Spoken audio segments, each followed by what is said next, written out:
Halo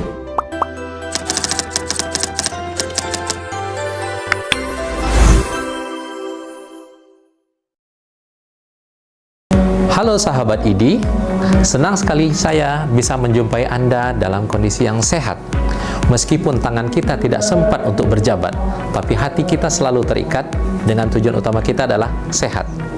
Perkenalkan, saya adalah Hendra Permana, dokter spesialis saraf, dan pada kesempatan kali ini kita akan membicarakan tentang masalah penanganan kejang yang tepat bagi penderita untuk menghindari kondisi-kondisi yang akan memperberat dan mungkin akan mengalami permasalahan bagi penderitanya. Kita ketahui bahwa kejang adalah suatu kondisi medis yang mungkin memerlukan penanganan yang tepat, cermat, dan juga optimal bagi penderitanya agar tidak mengalami masalah di kemudian hari pada penderitanya. Untuk penanganan kejang ini, ada hal yang perlu kita lakukan dan ada hal yang tidak boleh kita lakukan. Untuk hal yang perlu kita lakukan sebagai penolong sewaktu melihat penderita kejang adalah pertama, jangan panik.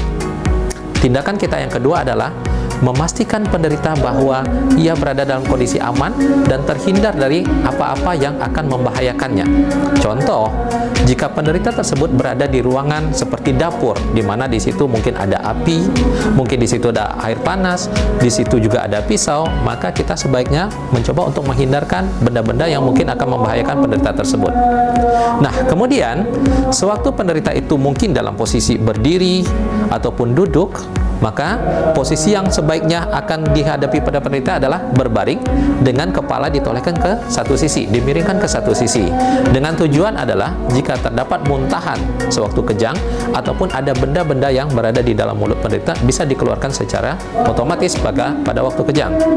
Nah, tindakan kita berikutnya adalah menemani penderita dan memastikan bahwa tidak ada lagi permasalahan sewaktu penderita tersebut kejang.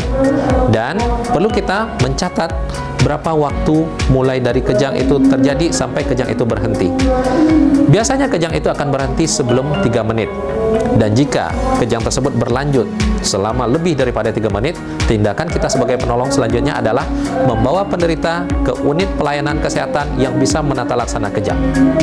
Nah, untuk hal yang tidak boleh kita lakukan adalah pertama, kita tidak boleh menahan badan penderita ataupun tangan penderita ataupun tungkai penderita sewaktu kejang, karena akan ada risiko terjadinya patah pada tulang penderita ataupun juga terjadi kerusakan pada sendi-sendinya.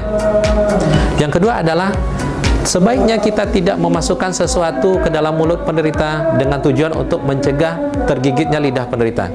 Tidak apa-apa lidahnya tergigit, karena sejauh ini tidak akan bermasalah yang serius. Akan tetapi, jika kita memasukkan sesuatu, misalnya sendok, ataupun misalnya kain, atau bahkan mungkin tangan si penolong, itu akan ada risiko. Mungkin bisa patah, mungkin juga bisa putus, atau mungkin bisa akan menutup saluran nafas penderitanya, dan mungkin akan berefek yang berat.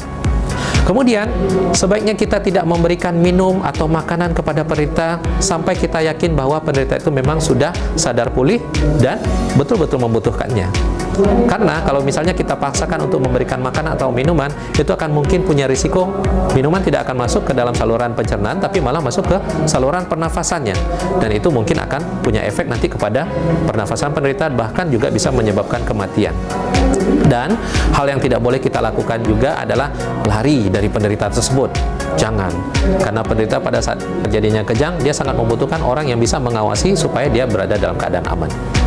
Itu adalah langkah-langkah yang harus kita lakukan dalam menata laksana dan menghadapi kejang sewaktu penderita itu terjadi kejang.